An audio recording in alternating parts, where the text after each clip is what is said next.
titre de mon message ce matin, ça s'intitule « C'est tous les jours Noël ». Et je sais que certains d'entre nous, on serait contents que ce soit tous les jours Noël, tandis que d'autres, selon les expériences que vous avez eues de Noël, peut-être que vous vous dites « Oh, une fois par an, c'est bien suffisant ». Mais pour la plupart des gens, Noël, c'est une période qui est aimée. Et c'est synonyme de fête, c'est synonyme de temps en famille, de bons repas. Et j'ai été interrogé, je suis allé voir sur Internet un petit peu ce que les gens pensent de Noël, et je suis tombé sur une étude assez intéressante qu'ils ont fait sur un échantillon de 1007 personnes, très précis.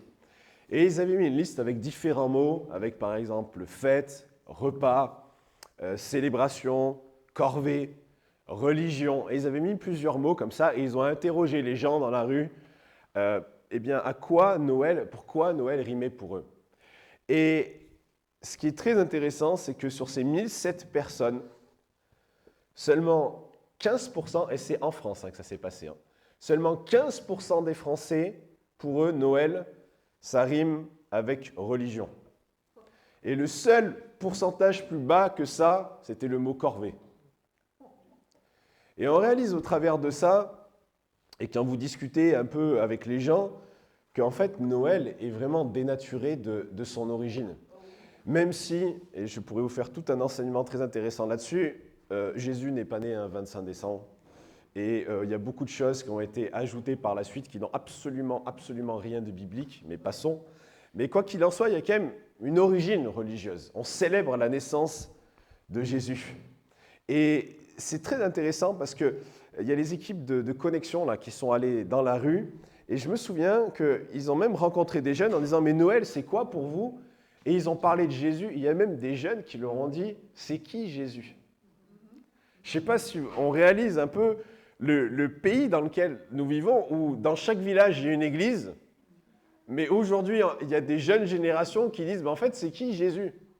Pendant des années, on a envoyé des missionnaires dans le monde entier pour parler de Jésus. Aujourd'hui, on a besoin des missionnaires du monde entier pour venir nous parler de Jésus. Parce qu'il y a vraiment quelque chose qui s'est perdu. Et on ne parle plus de ces choses, on ne parle plus de Jésus, on ne parle plus de la croix à Noël. On ne parle plus de ces choses parce que tout est banalisé et dans cette période même de Noël, la naissance de Jésus, sa venue, le sens du sacrifice de Jésus à la croix a complètement disparu.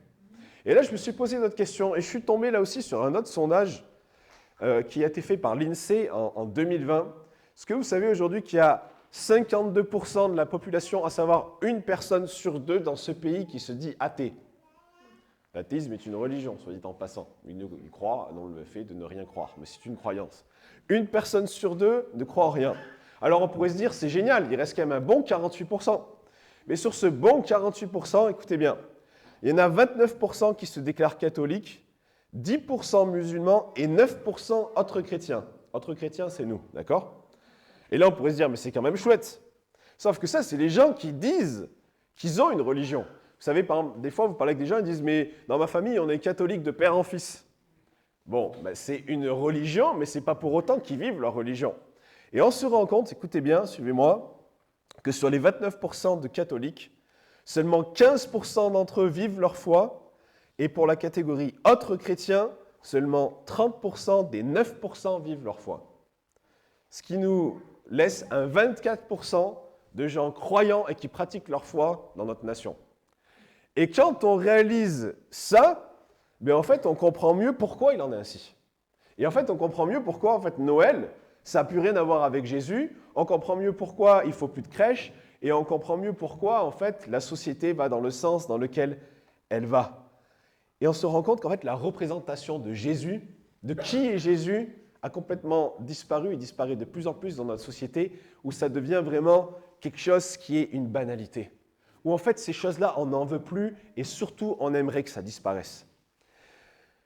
Et ça m'a fait penser à un passage dans Galates, au chapitre 5, au verset 11, où Paul va dire ceci, il va dire « Pour moi, frère, si je prêche encore la circoncision, pourquoi suis-je encore persécuté ? Le scandale de la croix a donc disparu. » Le scandale de la croix a disparu. On vit un temps de l'histoire où le monde n'est plus scandalisé par quoi que ce soit et où il est plus acceptable de l'être pour ce qui a de l'importance aux yeux de Dieu. Par contre, le monde est scandalisé par les choses que le Seigneur chérit, que le Seigneur recherche. La sainteté, le sacrifice, l'humilité, le véritable amour, l'alliance, la paix, la recherche du meilleur pour les autres. Mais par contre, le scandale de la croix est une chose complètement étrangère au monde dans les temps que nous vivons, et bien tristement, il faut le dire petit à petit aussi dans l'Église. On ne parle plus du scandale qu'est la croix. Pour le monde, la croix, c'est devenu un symbole qu'on porte sur un médaillon, qu'on suspend sur les rétros des voitures, histoire d'avoir un peu de protection, qu'on se tatoue sur le corps sans aucune réflexion. On voit cette croix dans et sur les églises de nos villages. On les voit, pour ceux qui font de la randonnée, sur les montagnes. Vous savez que tout ça, ça avait une signification avant. Pourquoi il y a des croix sur les montagnes? Parce qu'il y a des gens qui voulaient montrer au monde, partout, que Jésus, il est là, il est mort pour leurs péchés. On voit qu'elle a été dénaturée de son sens et de ce qu'elle représente pour qu'aujourd'hui, en fait, elle ne représente absolument plus rien du tout. Et ce que la croix représente en réalité et que cette société a oublié et que l'Église a parfois oublié, c'est que la croix est un scandale.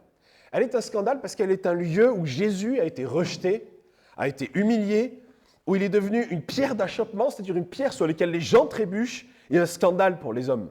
Et ça, c'est ce que Paul a découvert pendant son ministère, et peut-être que vous-même, vous avez découvert dans votre vie, c'est que cette croix, en fait, elle provoque des soulèvements et une opposition pour ceux qui y sont confrontés. Vous savez, si vous êtes né de nouveau, que vous êtes converti, la croix elle vient comme frapper nos entendements. Elle vient nous faire réaliser que nos vies, elles doivent changer. Et peut-être que vous vous dites que c'est bien triste ou bien bizarre de parler de ça à Noël, mais pour moi, il n'y a pas plus réel comme thématique que parler de ça à Noël. Noël, c'est bien souvent le récit de la naissance de Jésus, mais Jésus, il n'est pas né dans une étable pour rester dans une étable. Il n'est pas né dans une étable pour établir un folklore, pour bâtir une école de philosophie, pour créer une religion. Il est venu et il est né dans une étable avec une mission, c'est de mourir pour l'humanité. Pour être crucifié sur une croix, pour que vous et moi, on puisse avoir ce chemin vers le salut. Parce que la Bible nous dit que sans effusion de sang, il n'y a pas de pardon. Et ça, c'était tout le but de sa venue, et fêter sa naissance est lié à l'objet même de sa venue, qui est de sauver l'humanité en mourant à la croix. Et cette croix, elle est un scandale, elle est une offense pour chacun de nous et pour le monde, tout simplement parce qu'elle condamne le mal que ce monde accepte en le faisant passer pour acceptable. Et c'est pour ça que, en fait, la croix, on n'en veut plus aujourd'hui. Parce que la croix, elle vient pointer dans nos cœurs les choses qui ont besoin de changer. Et le monde ne supporte pas ça. On ne supporte pas que la croix vienne pointer du doigt les choses qui ont besoin d'être changées et d'être transformées dans nos vies. Vous savez, je pensais à quelques exemples, mais rappelez-vous, par exemple, du roi Hérode. Hérode, il n'aimait pas la croix parce qu'elle lui disait, au travers de Jean-Baptiste, Hérode, tu dois te séparer de cette femme avec laquelle tu vis dans le péché. Et la croix a exposé son immoralité, tout comme elle expose notre immoralité. Pilate, qui était un lâche seulement intéressé et contrôlé par les foules, il était effrayé de se lever et de se battre pour ce qu'il savait être juste concernant Jésus, indépendamment de ce que la foule pensait. Et la croix a condamné sa lâcheté, comme elle condamne la nôtre. Ou bien encore la foule. Il nous a dit qu'il y avait une foule qui était présente lors de la crucifixion de Jésus, et la Bible nous dit que, assis, ils étaient en train de regarder ce qui se passait. Jésus était en train de mourir sur la croix, son sang coulait. Il est en train de mourir pour l'humanité et ces gens étaient assis et regardaient cela avec une indifférence pas possible. La croix condamne l'indifférence. Et combien dans le monde aujourd'hui sont indifférents? Peut-être même parmi vous, des gens sont indifférents. Vous êtes indifférent de l'état de votre âme, de cette âme qui va vivre pour l'éternité et pour laquelle le monde n'en a que faire aujourd'hui. L'indifférence de la souffrance, de la misère, de l'amour, de la volonté de Dieu, de son appel pour nos vies. Vous savez, le Seigneur vient pointer du doigt des choses dans nos cœurs. Est-ce qu'on est indifférent à ce que Dieu vient pointer du doigt dans notre cœur? Et tout particulièrement en cette période de Noël, est-ce qu'on est indifférent à ce qu'il est venu accomplir dans le monde? Parce que, encore une fois, la naissance de Jésus et tout le folklore associé par la tradition religieuse à cet événement, l'enfant emmailloté dans une mangeoire, l'âne et le bœuf debout près de Marie et Joseph, l'étoile de Bethléem, les mages d'Orient, qu'on appelle d'ailleurs à tort les rois mages, à qui on a même donné des prénoms. Tout ça, ce n'est pas des choses qui offusquent le monde. Et Satan, il le sait bien, et il aime bien ce genre de spectacle qui passe à côté de l'essentiel. Par contre, le message du Dieu de l'univers qui s'est incarné en la personne de Jésus pour se faire connaître aux hommes, qui a quitté la gloire pour naître dans la pauvreté, qui est mort sur la croix avec son sang qui a coulé sur le bois, ça choque. Ça, c'est un scandale pour les hommes. Il nous est dit dans 1 Corinthiens 18, la parole de la croix est folie pour ceux qui vont à leur perte. Mais pour nous qui sommes sur la voie du salut, elle est une puissance de Dieu. Qui est sur la voie du salut ici ? Elle est une puissance de Dieu. Cette vérité, elle est une puissance de Dieu agissante dans nos vies et dans nos cœurs et qu'on ne reste pas indifférent à ce que cette puissance pointe du doigt au travers de la croix dans notre vie encore aujourd'hui. Des fois, on est chrétien depuis tellement longtemps, on prend la Sainte Seine, on est là et on le fait avec une telle banalité, tellement ça fait depuis longtemps qu'on le fait. Mais le sacrifice de Jésus à la croix, mes amis, il n'a absolument rien de banal. Ce que le sacrifice de Jésus à la croix pointe du doigt dans nos vies n'a rien de banal. Si ce matin, ça fait depuis belle lurette que vous n'êtes plus à l'église ou vous ne connaissez pas le Seigneur et que vous entendez ça, ce message, il n'a rien de banal. Parce que c'est vraiment une puissance qui a le pouvoir de changer nos vies. Le problème, c'est que quand cette puissance, elle vient comme avec un miroir nous montrer ce que nous sommes, ben parfois on peut être comme la foule et rester indifférent. Et je repensais à cette histoire, il nous est dit dans le livre des Actes qu'un jour, Paul s'est retrouvé devant un gouverneur qui s'appelait Félix. Et Félix, il avait une femme qui s'appelait Drusille. Et il est arrivé et il a prêché la puissance de la croix. Il a tout donné, il a partagé le message de l'évangile. Et Félix et sa femme, ils ont été touchés, ils ont été remués. Peut-être d'ailleurs à un tel point qu'ils en sont arrivés, ils ont dit à Paul, ils ont dit, tu sais quoi Paul, ce que tu dis c'est génial. Mais en fait, pas pour tout de suite. Là maintenant, en fait, on n'a pas envie. Et il va dire à Paul, quand je trouverai un moment convenable, je te ferai appeler. Et parfois, on est comme ça. La croix vient pointer du doigt des choses dans nos vies et on dit, quand je trouverai un moment convenable, Seigneur, je me mettrai au boulot. Quand je trouverai le moment convenable de changer ma vie, de laisser tomber toutes ces choses que j'avais laissées tomber, dans lesquelles je suis retombé, ben, plus tard, je le ferai. Sauf que vous savez ce qui s'est passé. Le livre des Actes nous dit que Félix, il a été gouverneur pendant 2 ans. Et pendant 2 ans, il n'a pas rappelé Paul. Et ensuite, Félix, on l'a relevé de ses fonctions et on a donné sa fonction à un homme qui s'appelait Porcius Festus. Et le temps de Félix est passé. Et Félix est passé à côté de l'occasion de répondre à la puissance de la croix. Et parfois, on remet à plus tard. On remet notre salut à plus tard. On remet les changements que Dieu met en avant à plus tard. On dit, Seigneur, je sais ce que tu attends de moi, mais je ferai plus tard. Je connais les choses que je dois changer dans ma vie, mais pas tout de suite. Et puis quand ça ira mieux dans mon couple, quand je serai plus âgé, quand j'aurai le temps, quand j'aurai une meilleure vie, quand j'aurai une meilleure position, je m'occuperai de tout ça. Vous savez, parfois, on prêche même l'évangile à des gens, et pareil, ils disent, plus tard. Mais moi, j'ai appris quelque chose dans ma vie, c'est que nos plus tard, ils peuvent se transformer en trop tard. Personne ici, dans cette pièce, ne sait le nombre de jours que Jésus lui a accordé. Personne. Et peut-être qu'aujourd'hui, le Seigneur est en train de pointer du doigt des choses dans vos cœurs qu'il veut que vous changiez aujourd'hui. Parce que vous ne savez pas de quoi demain sera fait. Et on aime reporter. On vit dans une société où on reporte toujours tout à plus tard. Mais c'est aujourd'hui, face à cette croix, et je sais que ce mot n'est pas populaire aujourd'hui, mais cette croix qui condamne ce qui n'a pas sa place dans nos vies, qu'on doit aussi réagir. Moi, j'aimerais vous poser des questions, mais quelle est la dernière fois où on s'est senti condamné, repris par la croix ? Quand c'est la dernière fois qu'on a réagi à cet appel foudroyant pour des changements opérés par le Saint-Esprit dans nos vies ? Est-ce que l'œuvre de Christ à la croix, elle œuvre toujours en nous? Est-ce qu'elle a toujours un impact en nous? Ou est-ce qu'on est seulement concerné par la grâce en oubliant ceux qu'elle condamne? Moi, je sais que parfois on me fait des reproches, on me dit, mais tu ne prêches pas la grâce. Je dis aux gens, mais c'est faux. Moi, je prêche la grâce, mais on veut la grâce sans le package complet. S'il y a une grâce, c'est parce qu'il y a un châtiment. Vous savez, on aime faire ces prières où on dit « Oh Seigneur, tu es le même hier, aujourd'hui et pour l'éternité. » Si Dieu est le même hier, aujourd'hui et pour l'éternité, ça veut dire que le Dieu du Nouveau Testament, c'est le même que l'Ancien Testament. Vous êtes d'accord avec moi ou pas? Ce qui condamnait dans le passé, ce qui offusque le cœur de Dieu quand le peuple d'Israël, il l'abandonnait, lorsque même les sacrificateurs, ils se préparaient pas bien et qu'ils allaient dans la présence de Dieu avec des cœurs qui n'étaient pas à la bonne place et que même ces gens-là mouraient dans la présence de Dieu, c'est toujours la même chose qui offusque le cœur de Dieu. Dieu n'a pas changé. Vous savez ce qui a changé? C'est que Jésus est venu et qu'au travers du sang de l'agneau qui a coulé à la croix, vous et moi, on est vus comme saints au travers du sang de l'agneau. Mais ce qui offusquait le cœur de Dieu dans l'Ancien Testament continue d'offusquer le cœur de Dieu dans le Nouveau Testament.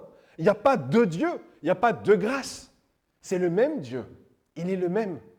Et la grâce, elle peut être présente que s'il y a un châtiment. Et ce châtiment, il est tombé sur Jésus à la croix. Mais il n'empêche que lorsque l'on pêche, lorsque l'on fait ce qui est mal aux yeux de Dieu, c'est des choses que Dieu condamne. Et c'est des changements qu'il veut nous voir avoir dans notre vie. Et la question est celle-ci, face à ce que Dieu pointe du doigt dans nos vies, comment réagissons-nous? Est-ce qu'on est comme la foule qui regarde l'œuvre de Jésus à la croix et qui n'en a que faire? Est-ce qu'on regarde ce qui pointe du doigt dans notre vie en n'en ayant que faire? Ou est-ce que cette œuvre a encore une portée dans nos vies? Parce que je crois réellement, et d'ailleurs ma femme me disait ça, elle me dit, mais quand même, la mort de Jésus, on en parle quand même plus à Pâques, il faudrait que tu parles plus de la naissance de Jésus. Mais je lui dis, mais quand on fête la naissance de Jésus le 25 juillet ou le 25 décembre, c'est la même chose. Tous les jours, c'est Noël. Tous les jours, c'est Pâques. Tous les jours. Parce que tous les jours, la grâce de Dieu qui a envoyé son Fils à la croix dont le sang a coulé, elle est agissante dans notre vie. Et on peut vivre la gloire de Dieu en célébrant la venue de Jésus sur terre comme le plus beau des cadeaux en juillet, comme en décembre. Et on est appelé à nous souvenir de la mort de Jésus. Vous savez, la Bible nous dit qu'à chaque fois qu'on prend le repas du Seigneur, ce qu'on va faire après, on est appelé à se souvenir de ce que Jésus a accompli à la croix. Lorsque il dit, vous prenez du pain et du vin, à chaque fois que vous faites cela, souvenez-vous de moi. Donc c'est bien qu'il y a un appel à nous souvenir à chaque instant.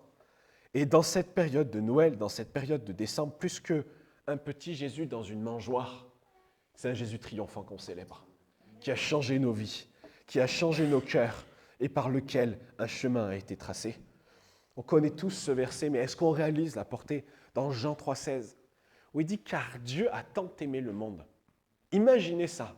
Dieu a tant aimé le monde, tout le monde, les violeurs, les pédophiles, les gens qui vous embêtent, qui sont méchants, qui ont un cœur dur, tous les gens que vous détestez, tous les gens pour lesquels vous avez du ressentiment, Jésus les aime autant que vous. Dieu a tant aimé le monde, tout le monde, qu'il a donné son Fils unique, afin que quiconque croit en lui ne périsse point, parce que c'est dans le cœur de Dieu qu'aucun d'entre nous ne périsse. Si on avait la vision de l'enfer juste pour 5 secondes, je suis convaincu que nos vies, on serait là à supplier les gens à genoux de croire en Jésus. Mais il veut qu'aucun ne périsse, mais il veut que tous aient la vie éternelle. Et la Bible déclare qu'avoir la vie éternelle, c'est connaître Dieu. La vie éternelle, c'est qu'ils te connaissent toi, le seul vrai Dieu. On n'est pas en train de s'acheter un ticket pour l'éternité. Dieu a ouvert une porte pour une relation qu'on peut avoir avec lui. Ce n'est pas à propos de religion. Religion pour religion, toutes les religions se valent. Le christianisme n'est pas mieux que le bouddhisme, je vous le dis. Les religions, ce n'est pas pour ça que Jésus est venu dans le monde. Jésus est venu pour qu'on ait une relation avec lui. Et la question, c'est comment réagissons-nous encore aujourd'hui à cet appel de Dieu, de Jésus qui est venu sur la terre, pour qu'on soit en relation avec le Père, qu'on soit racheté de toutes ces œuvres de mort, parce qu'il fallait qu'il y ait ce sacrifice. Il fallait qu'il y ait ce sang qui coule pour que vous et moi soyons pardonnés une fois pour toutes de nos péchés. Si ce matin, vous vous trouvez souillé, vous vous trouvez sale, vous avez l'impression de ne pas être accepté de Dieu, c'est des mensonges. Et ne croyez pas en cela. On est accepté de Dieu, on est voulu de Dieu. Et à chaque fois qu'on s'approche de lui pour lui demander pardon, il nous est dit qu'il est fidèle et juste pour nous pardonner. Et Noël, c'est à propos de ça. C'est à propos de cette œuvre incroyable que Dieu a permise au travers de Jésus pour chacun d'entre nous. C'est jamais trop tard pour s'approcher de Jésus. Par contre, ce sera peut-être trop tard si vous attendez.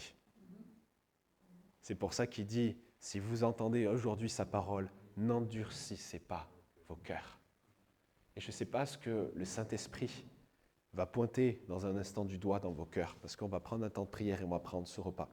J'aimerais rappeler une chose, ce repas, des fois on en fait tout un truc que ce n'est pas, et des fois on en fait tout un truc que c'est, mais pour les mauvaises raisons.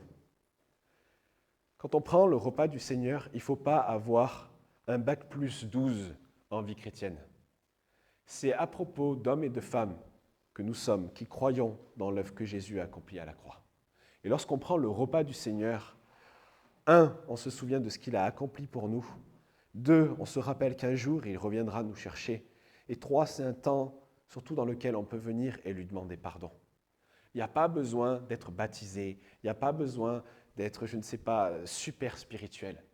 C'est à propos de nous approcher de Dieu et de croire ce qu'il a fait pour nos vies. Par contre, c'est de réaliser et de dire que si on vit dans le péché, qu'on se complaît dans le péché, et qu'on est comme cette foule qui n'en a que faire de ce que Jésus vient pointer du doigt dans nos vies, alors moi j'aimerais vous inviter de vous abstenir de ce repas. Parce que c'est là où c'est dangereux. C'est lorsque, en fait, c'est ce que d'ailleurs Paul a dit, il dit, mais lorsque vous prenez le repas du Seigneur dans cette attitude, vous êtes comme ceux qui ont crucifié Jésus.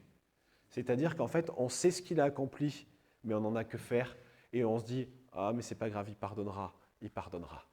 C'est pas ça, la vie avec le Seigneur. Mais si vous croyez dans votre cœur que Jésus est mort à la croix pour vos péchés, qu'il est ressuscité, et que par son nom, vous pouvez être sauvés. Des fois, on complique tellement les choses, c'est tout simple. Et si ce matin, peut-être, vous ne connaissez pas le Seigneur, ou peut-être vous le connaissez et vous avez laissé un peu les choses sur le côté, il n'est pas trop tard, juste vous approchez de Jésus et vous dites, Seigneur, moi je veux te suivre à nouveau.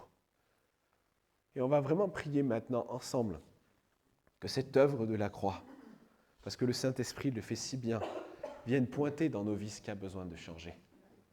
Oui, c'est Noël, oui, c'est une période de fête et c'est merveilleux, et c'est vrai que c'est merveilleux, mais c'est aussi un appel à laisser aussi toute la puissance de la croix intervenir dans nos vies et nous montrer ce qui a besoin d'être changé et transformé. Alors je vous propose, on va prendre ce repas, on va prier ensemble et on va prendre un temps de silence un peu, ça fait du bien des fois le silence. Juste le silence et laisser le Saint-Esprit nous parler. Vous savez, le Saint-Esprit, des fois, il nous parle avec un sentiment. Des fois, vous allez voir quelque chose qui passe dans votre tête. Parfois, ça va être une voix que vous entendez. Mais il nous est dit que le Seigneur parle tantôt d'une manière, tantôt d'une autre. C'est-à-dire qu'il vient nous parler comme il a envie. Et qu'on ne se focalise pas sur un canal, mais qu'on soit vraiment à l'écoute de ce qu'il veut faire. Et ensuite, on va prendre ce repas et en fonction peut-être des choses qu'il aura mis en lumière dans votre vie, demandez-lui pardon. Et demandez-lui de vous aider à marcher sur ce chemin d'une nouvelle manière. Parce que par nous-mêmes, on ne peut pas changer. On a besoin de l'aide du Saint-Esprit en nous. Il nous est dit qu'il va nous envoyer une aide, et il nous a envoyé une aide. Vous savez, je me faisais cette réflexion juste avant ce culte. Avant, les hommes, ils se préparaient pour rentrer dans le lieu très saint. Mais aujourd'hui, le Saint-Esprit, celui qu'il y avait dans le lieu très saint, il habite en nous. C'est-à-dire qu'on n'a même plus trop à se déplacer, c'est lui qui s'est déplacé jusqu'à nous. Et dans ce temps, dans la demeure qu'il a fait en nous, eh bien, on peut être dans l'intimité avec lui et le laisser nous parler et nous révéler son cœur.